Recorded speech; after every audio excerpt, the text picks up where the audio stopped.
Example number 5. We are now going to find all the solutions of the equation. Up until now, we've only been looking at real solutions. Now we're going to make sure that we are finding all solutions. So if there are imaginary solutions, we are going to find those as well. First, I'm going to use Descartes' rule to figure out the types of roots that we're after. That should help me narrow things down a little bit so that I know what types of numbers to be looking for or trying. All right, so positive to negative, 1 sign change. Negative to positive, 2 sign changes. 3 sign changes. 4 sign changes. So since there are 4 sign changes here, there are a maximum of 4 positive roots. So there could be 4, there could be 2, or there could be none at all. Remember, it has to reduce by an even amount. So 4, 2, or 0 are the options there. And now I'm going to put negative x in the place of x, and we're going to see about those negative roots. All right, so substituting in, oops, there we go. There we are. Okay, I've got negative x substituted in everywhere we see an x. So this would simplify to negative x to the 5th. This would be negative x to the 3rd, but we've got a negative, so that would change to a positive 18x cubed. This is going to stay positive because it's squared, so positive 30x squared. This is going to change to be plus 19, and then plus 30. So looking at sign changes, we go from negative to positive right here, but then everything after that is positive. So there is, at most, 1 negative root. Can't be 0 negative roots, because if I reduce 1 by an even number, if I subtract 2 from it, I end up with a -1, and that doesn't make any sense. So we know our degree is 5. So these 3 columns are all going to have to add up to 5. Well, if there's 4 positive roots and 1 negative root, that already adds up to 5. So in that situation, there wouldn't be any non-real roots. 2 positive roots and 1 negative root would be 2 non-real roots. There could be no positive roots and just 1 negative root, and in that case, there would have to be 4 non-real roots. All right, now I'm going to do my factors of P and Q so that I know what numbers to start guessing and checking with. All right, so P is 30. All the factors of 30, 1, 2, 3, 5, 6, 10, 15, and 30. All the factors of Q, Q is 1, so it's just 1. So this list of the factors of P, this is all the possible rational roots for this function. Alrighty, so it's time to start some trial and error to find our first 0. So I always like to start with f of 1, because that means just grabbing the coefficients and seeing what they add up to. So if I substitute 1 in the place of x, I'm going to have 1 minus 18 plus 30 minus 19 plus 30. And when I add all of those together, let's see, I have negative 17, negative 26. I end up with a positive 24. So f of 1 is a positive 24. That is not a 0 here. So negative 1. Let's try negative 1. Hopefully I don't have to guess and check too long. This is going to be negative 1 plus 18 plus 30 plus 19 plus 30. Well, just looking at the signs right there, I can already tell that that is not going to be a 0. The only negative number there is a 1. This is 96. All right, so that did not work. Let's substitute in 2 next. 2 to the 5th power. Let's see, 2 to the 4th power is 16. 2 to the 5th power would be 32. Minus 18 times 2 to the 3rd power, that's 8. Plus 30 times 4, That'd be 120 minus 38 plus 30. Hold on, I'm going to multiply and add all that up real quick. All right, when you multiply the negative 18 and the 8 and you add all those up, you get 0, which is awesome. So I'm going to do some synthetic division with that root right there. So I'm going to have 2 on the outside. There's my root. 1, negative 18, 30, negative 19, and 30. And then we're going to do our division here. So I actually made a mistake when I was setting up my synthetic division. See if you can find what it is. This one right here is x to the 5th. But the negative 18 is x to the 3rd. I need every single power of x represented here. And so, to fix my mistake, I need to scoot this down. I need x to the 4th. There is no x to the 4th. So that should be a 0 there. All right, so now I have x to the 5th, x to the 4th, x to the 3rd, x squared, x, and my constant. Now I'm ready to do my synthetic division.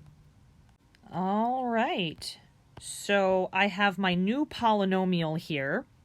1x to the 4th plus 2x cubed minus 14x squared plus 2x minus 15. And I just realized I forgot to mark off.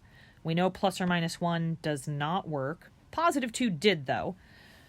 All right, so from here, I don't go back to that original list for my factors of p and q and all possible rational zeros. I can narrow that list down, but I have to make a new list of the factors of p and q. So I'm looking at this as p now, because that's my new constant. And my new leading coefficient is exactly the same as before. So I'm going to do p and q with these two. There we go. I just realized I forgot to do something else too. I forgot to get my list of zeros going, since that's what we are supposed to be finding. We found one of them already. One of them was 2. All right, notice when I make my new list of factors of p and q, it's much, much shorter than my old list. I've got plus or minus 1, 3, 5, and 15. We already tried plus or minus 1. It didn't work before, so it is not going to work this time. You are welcome to try it again, but if it didn't work before, it won't work again. So I can cross that off of my list. All right, so it is time to substitute in. Plus or minus 3 is the first thing on my list, so I'm going to try 3. And remember, I'm substituting in to this polynomial now, because I need to find the factors of this. If it divides this polynomial, it will divide the whole polynomial. So let's do f of 3. 3 to the 4th power is 81, plus 2 cubed, or sorry, yeah, 2x cubed, not 2 cubed, 2x cubed. 3 cubed is 27, so that would be 54 there. Minus 14 times 9 plus 6 minus 15. I need to multiply and combine my like terms together. Give me just a moment. And there we go. I get a 0 again. I've got 81 plus 54 minus, I think this is 126 plus 6 minus 15. Let me double check that negative 14 times 9 real quick. Yep. And then I add them up and I get a 0. Very cool. Very, very cool. So we found another one first try. So let's add that to our list. There's 2 positive roots right there. That might be all of them. If I find another positive root, then there's 4 positive roots and 1 negative root. All right, so let's do our synthetic division here. My root, my 0 is 3. So I'm going to have 3 on the outside. And then I've got 1, 2, negative 14, 2, and negative 15. I have every power of x represented here because I had to make sure I did that the first time. So I'm going to do my synthetic division. All right. So when I do my synthetic division, I get 1x cubed plus 5x squared plus x plus 5. I still have a cubic polynomial. I still cannot factor this. So I need to do new factors of p, new factors of q. Notice my new p is 5. There's only 2 things that I know of that go into 5. It's 1 and 5. So new factors of p. All right, so I only have 4 numbers to try.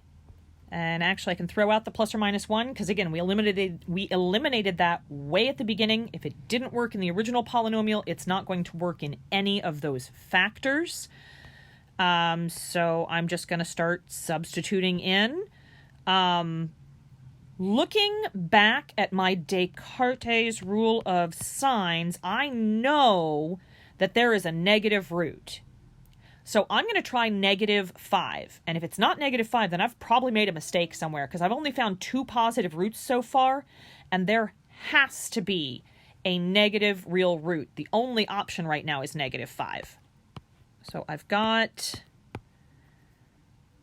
f of negative 5 would be negative 125 plus 125 minus 5 plus 5. Look at that. Everything's going to cancel.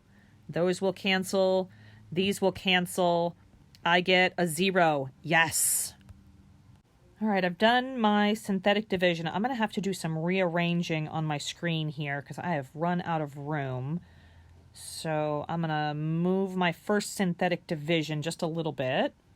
All right, some minor reshuffling on my screen here. Hopefully you can follow where I've moved everything. This right here is going with, oops, this down here. Or because of that, why can't I draw this to the right spot? So we're using this right here. There we go. All right. And I forgot to add negative 5 to my list of zeros. There we go. I've got 3 real zeros right there. And this means that I have x squared plus 0x plus 1. Or I could just write that as x squared plus 1. That looks an awful lot like a difference of 2 squares there. If I were to rewrite that as x squared minus negative 1, now it really looks like a difference of 2 squares. I can do the square root of each piece. I would have x plus the square root of negative 1 times x minus the square root of negative 1. And the square root of negative 1 is I. So I have x plus I and x minus I. So the other 2 zeros that I'm looking for over here are plus and minus I. There's my 2 imaginary zeros. I found all 5 solutions of the equation.